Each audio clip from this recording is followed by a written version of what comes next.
Americans fought for Fallujah not once, but twice. That rocket, whistle coming, and the explosion was just massive. House to house, street by street. The combat came down to 5 yards in a flak jacket. It was seeing the whites of their eyes.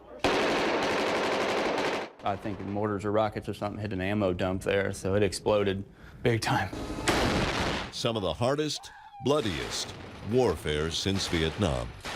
When it came to Fallujah, that was stand-up fighting. Nate Watkins and Mike Dasher were in the same artillery unit. This is a pretty cool photo here. For days, they loaded and fired 100-pound shells into the city. It just felt like an eternity. Yeah, it was constant shooting. Adam Mathis was a 23-year-old second lieutenant leading his platoon into the heart of the fight. I went to Iraq with 41 Marines and came home with 22. All of which explains why what happens in Iraq today matters a great deal to them. Adam calls Fallujah a kind of hometown. We gave a lot, spilled blood, lost friends, invested a lot of our young adulthood to that city. I do care, and I hope it's a bump in the road. Mike and Nate are pragmatic, saying they didn't leave Iraq thinking everything would be hunky-dory, yeah. I mean, to my opinion, the government there is going to be tested for a long time, and this is part of that. But Nate admits sometimes he has doubts. Unfortunately, my inclination is now that it doesn't feel so much like it's worth it.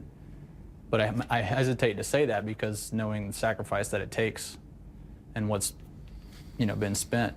Adam has no doubts, saying the Marines fought gallantly and courageously for other people to enjoy the possibility of self-determination, and that's never a waste of time.